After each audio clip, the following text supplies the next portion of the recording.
Welcome back to Archaeology After Dark, everyone. I am, of course, your host, Daniel Rhodes, and it is October, so that means it is Archaeology Month in the beautiful state of Alabama. To help me kick off our Archaeology After Dark Archaeology Month is Dr. William Henry. William, thank you so much for joining me. Absolutely, it's my pleasure. So, tell us a little bit about yourself. So, my educational background, I did my doctorate in archaeology at the University of Rome La Sapienza. And in doing so, I specialized really heavily on the use of technology for metrics in archaeology. Uh, and I also specialize pretty heavily on pedagogy, so how to teach other archaeologists um, different methods and for complex sites and projects. Um, the from my experience, I spent the last decade working in cultural resource management in the United States, and then when slow seasons would happen, I was overseas directing archaeological field schools in Italy, Romania, Greece, and Hungary primarily.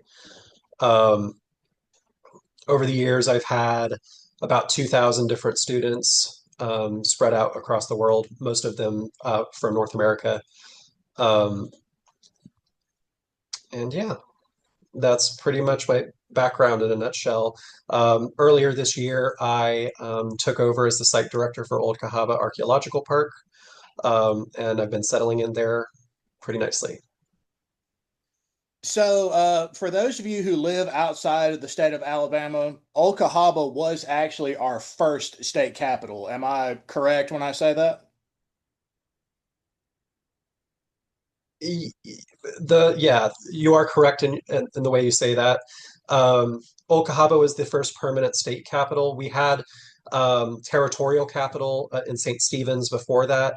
We had a temporary capital in Huntsville, which is where the legislature met to vote on Cahaba being the capital. Um, Cahaba was the capital, depending on when you really want to place your dates based on was it when they voted on it, was it when things were signed, etc. It was the capital from 1819 to 1826. And at that point, the capital moved to Tuscaloosa and then eventually to Montgomery. So, when people visit Old Cahaba as an archaeological site, there isn't any like active archaeology going on there presently. Uh, there has been archaeological projects that have happened over the last 40 years under the previous site director, Linda Derry's leadership. At the moment, we have a couple of open trenches that are currently covered just in advance of future work being done on them. But a lot of the work right now going on is related to the preservation of historic structures. So the reason I asked that is because you and I had just gotten done talking about this, that you got approved to do the first state-sponsored cultural resource. I guess it's a training program at Old Cahaba that'll be taking place next year. Is that right?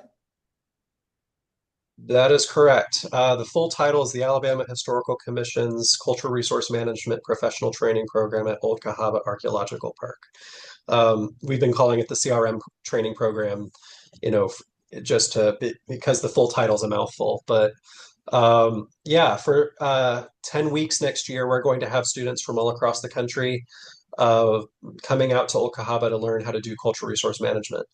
Um, in addition to the program itself, where they're going to be actively conducting research in the park related to surveying the park in its entirety and doing some small scale excavations. They're also going to be doing some advanced workshops related to ground penetrating radar, GIS, um, cemetery preservation, and photogrammetry. So all of this is sort of a big package of we're going to train the next generation of cultural resource management professionals here at Old Cahaba. So how long does that training program expected to take? Like I know a normal survey can take anywhere from a couple of weeks to a year, a couple years or so? What is your expectation on a time frame on that? So we have enough information. So Cahaba's a very large site. Right now, the state owns and manages about 640 acres, and that's not even the entirety of the site. There are some sites that are managed by other organizations, some parts of the site that are privately owned. In my estimate, based on all of the components, how we've broken it up for the program, because there's a pedagogical element too. So we're not just, sending people out to go do a survey blind. Um, the speed at which students typically move, in my experience, I'm estimating that we'll be done with the survey in 10 years, um, in 10 summers, essentially. Um, but that's sort of a lowball estimate. If we get a situation where many of our tests are positive, which I anticipate that being the case, it could take 25 years or even longer. So the program that we're planning here is designed to be resilient. It's a program that's designed to be done annually every year for the rest of my career, at least. So you got a lot of work ahead of you then. I sure do. The We've already gone through and purchased pretty much all of the equipment we need. There's still some odds and ends that we're going to have to go through and get, but um, we have the full support of archaeologists who work for the Alabama Historical Commission, other archaeologists. I have the full support of the staff here that work at Cahawba and have worked at Cahawba for years. Um, and the work and getting it all set up has pretty much been done. We're at this point collecting applications, processing applications, and the programs are filling pretty quickly. We're in the second week of our application window being open, um, and we've already achieved about a quarter of the a quarter full if all of the applicants successfully register. So what are you hoping to gain out of this first run through of the program? I know this is the first time people are doing it, so I imagine there will be some adjustments to be made at some point, but what are you hoping to get out of this first run through of the program? So this first year, I mean, it is the first year. We did already do a trial run of this program in Starrett, Alabama earlier this year, much smaller, 9 students. And that had a lot of lessons for us that are already being applied. But I think in this scenario, um, from my point of view, are the lessons I'm hoping to figure out is uh, how when we are working with domestic students on a domestic project, um, what are the ways in which we're able to be most accommodating? How are we able to make this program most accessible? And how is that going to work in the terms of turning around and saying, okay, well, the student did this program, and what does that mean for them? So a lot of what I'm interested in finding out in a nutshell is um, when a student takes our program, um, what are they learning? How are they learning it? And how are they applying it afterwards? So once our students go through our program, some of the data I will be hoping to collect is how many of them actually went to go work in CRM afterward. What percentage is that? And that's one of our metrics for measuring impact. So you said it's going to take place over several summers. I know you gave a pretty big number. So you're saying summer would go from what, probably the first or last week of May to August or so, as far as the survey length goes? So our first workshops take place the last week of May. Uh, and then we will go from that point 10 weeks. So I believe that takes us through the last week of July. So the last week of May to the last week of July. So pretty much we're looking at June and July. Um, so in terms of the timeline, we have two sessions of the CRM program where they're learning how to survey, excavate, and everything in between. And we have four separate workshops, also two sessions of each of those taking place in between and at the beginning. So it's 1 week of workshops, 4 weeks of CRM program, 1 week of workshops, and another 4 weeks of CRM program. Total of 10 weeks. So it's a mixture of like say classroom time. I know you don't actually have a classroom on site at Old Cahaba, but like an educational facility plus combining it with actual hands-on field work. That's correct. We do have a classroom at Cahaba. We have our one-room schoolhouse.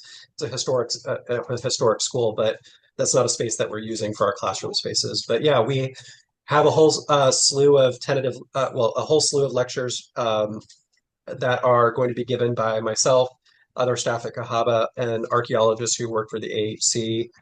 Um, and we've got tutorials, demonstrations, and then they're going to learn by doing. They're going to go out, open a unit, or run a transect of STPs every day for the next couple weeks. We also have a lab component where we're going to set up our field lab. They're going to learn how to do artifact analysis, artifact photography, data cataloging, um, all at a very basic level. It's meant for uh, getting students to understand how, what sort of things they should be looking for in the field. It's not really meant to prepare someone to work in a CRM office doing that work necessarily, although it would do that as well. Yeah, because I would imagine that there are still limitations on the lab work you can do at Old Cahaba. Like some things you will have to like outsource to another facility like C14 dating and things like that, right?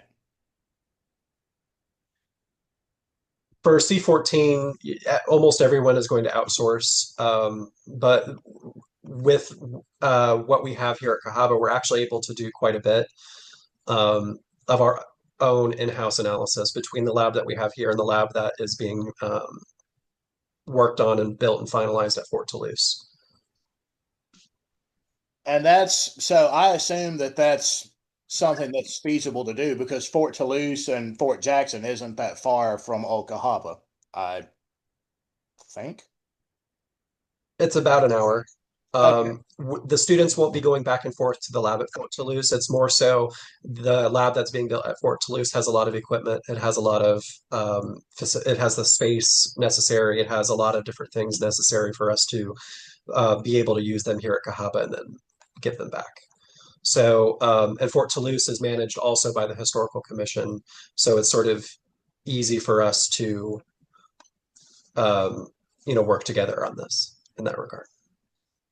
So what's going to be so when this first summer ends, what are you going to do with the information? I assume you'll use it to create new displays and add to the history of the site at Old Cahaba.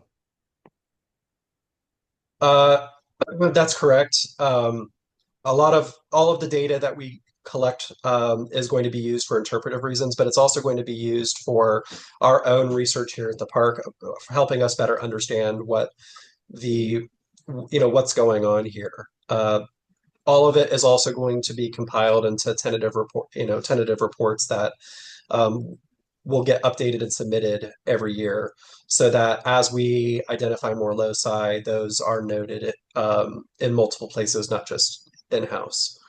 Um, so we're going through all the same steps that a CRM firm would go through to identify and register sites and document those sites. But because the Old Cahaba is managed by the state, it's sort of there we're able to skip a few steps. It's also a little bit it's not really more complicated insofar as it's a little bit different than what's the usual, and that the entirety of Old Cahaba is registered on the National Register. So it's we're working with that, not against it. So I imagine that requires a few more steps as far as training goes. Like you have to teach people who are unfamiliar with cultural resource law, Section 106, and things like that about the things they can and can't do when they leave this program and the site. Like, especially here in North Alabama, we do have the issue of looting and trespassing on government property. So I assume you include those lessons in your plan. That's correct.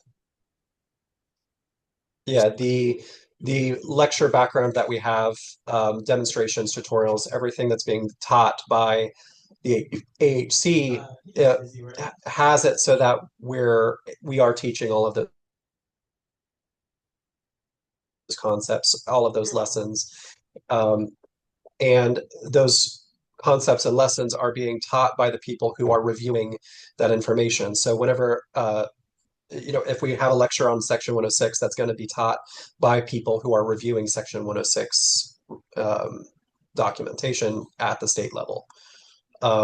So if it's not that we're not bringing in somebody to do something that they might not do that every day, right? So for myself, I don't deal with Section 106 a whole lot in my job at Cahawba, actually, really not at all in my job at Cahawba.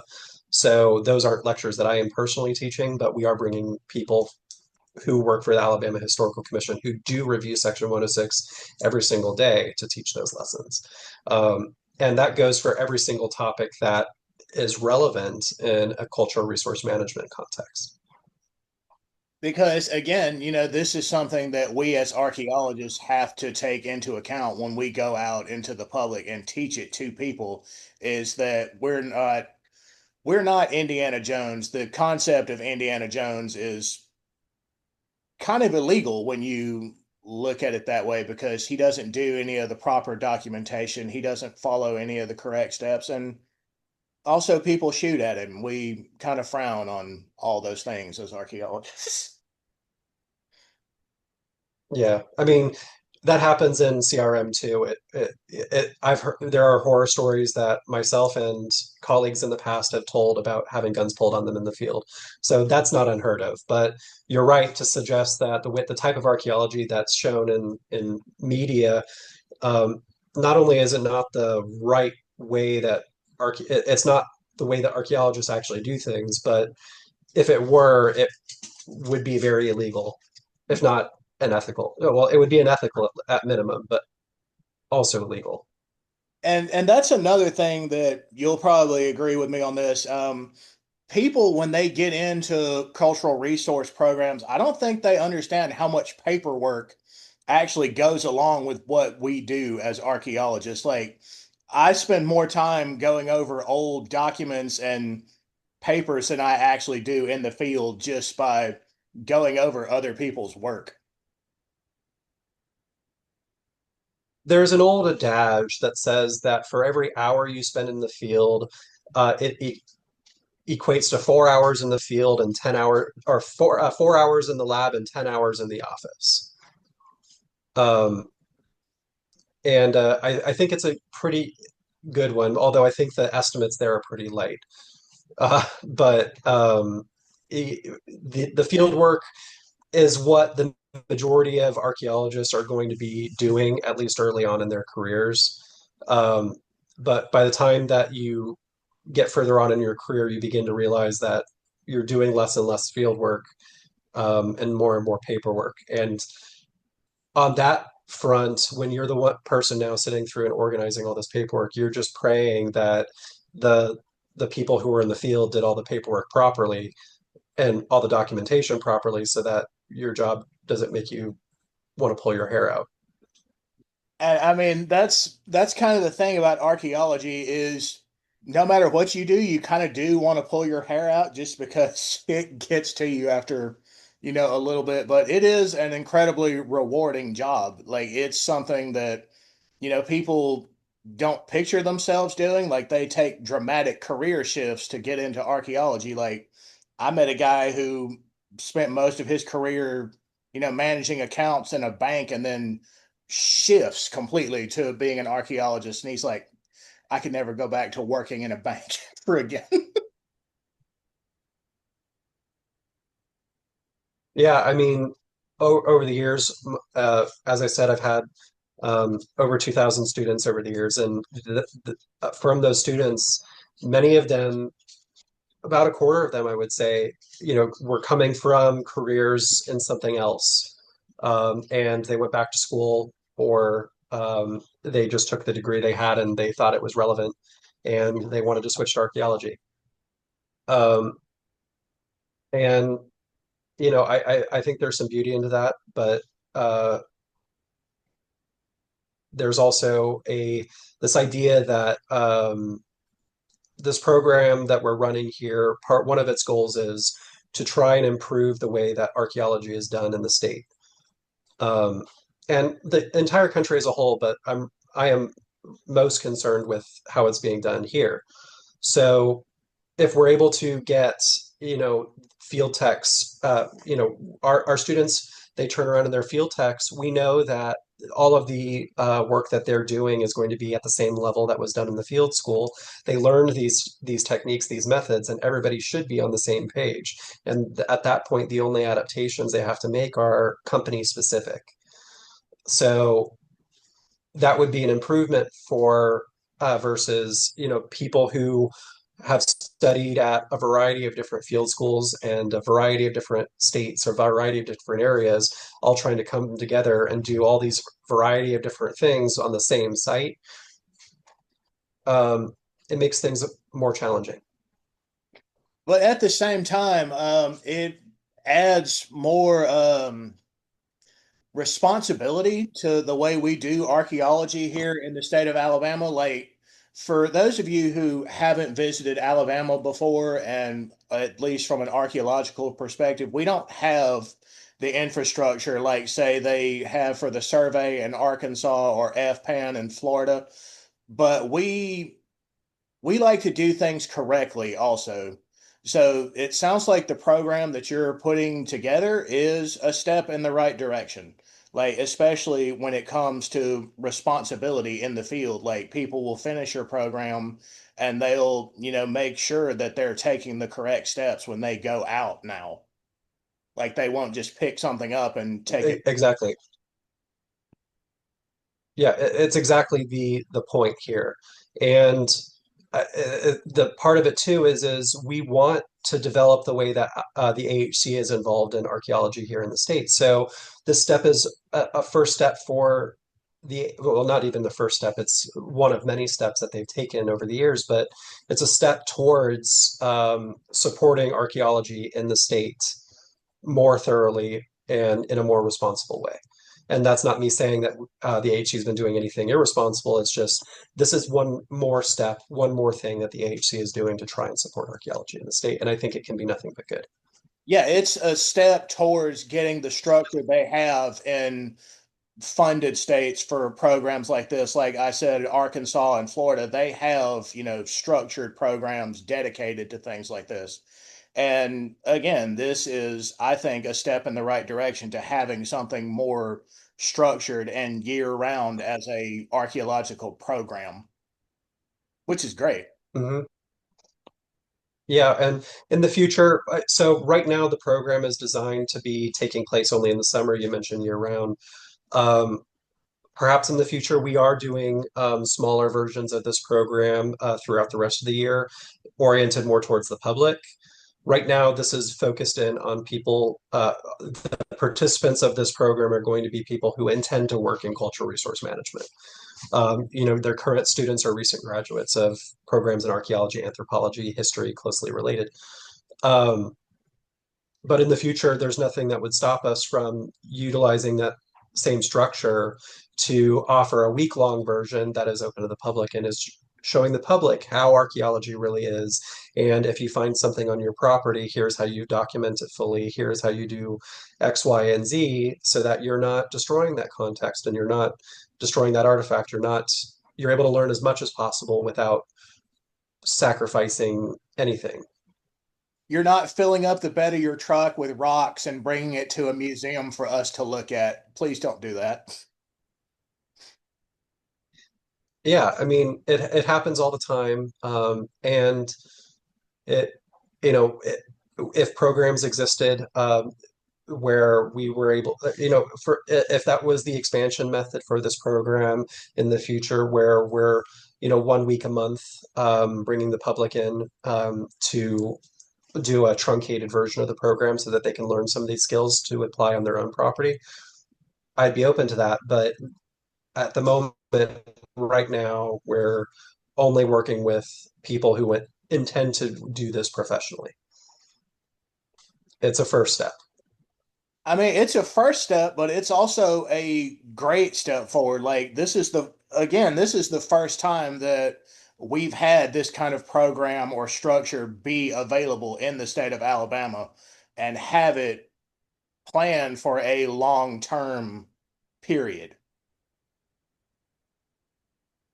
Yeah, I mean, there have been other programs in the past that are similar, museum expeditions. Many of the universities in the state offer their own field schools, which are similar. But whenever I've been asked, how is this similar to museum expeditions? How is this similar to field schools? With museum expeditions was open to the public. Um, and we're focusing in on people who intend to do this as a career. Okay, how's that different from field schools? Well, those field schools are teaching different things and they have different goals. We are a professional training program. We're preparing our participants how to do a certain job. Um, and field schools end up being far more broad and in some cases going into more depth in areas that we might gloss over or not do at all.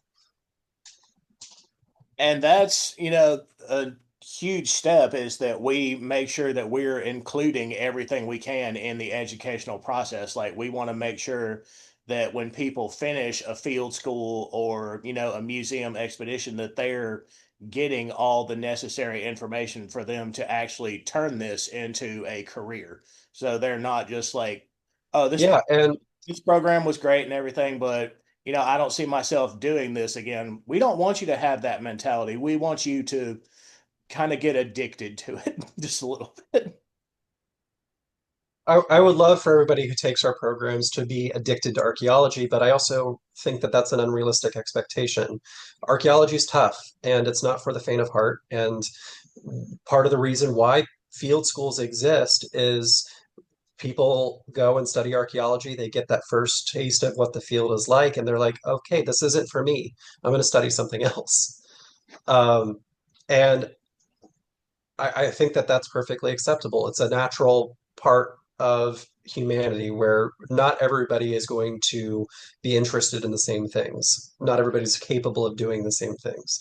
So it's part of the understanding of any field school is that's part of it is you're helping people figure out whether or not this is the career path for them. In that regard, our program is no different. But when I'm looking at, you know, if I were to sort of build the perfect student, so to speak, right before they graduate, they will have, as a child, attended museum expeditions. Then they will have taken a field school at university and they realized they loved it. Then they would have came and taken our program and learned how to do that professionally. And then they would graduate and they would go and get a job at a CRM firm and go from there. That's really the full-bodied best experience that people could get is having sort of a both and situation, not an either or. So, for people who want to sign up for the program, you're accepting applications now. When is the deadline for them to have an application in? So we don't have a deadline. We will continue accepting applicants until the programs are full. And at that point, we will then open up a waiting list. Once all of the programs are full and fully registered, we'll close the application and work off of our wait list. But if you wanted to, even if after the application closed, you wanted to get in and get put on the wait list, you would be able to email me directly, and I'm very happy to do that.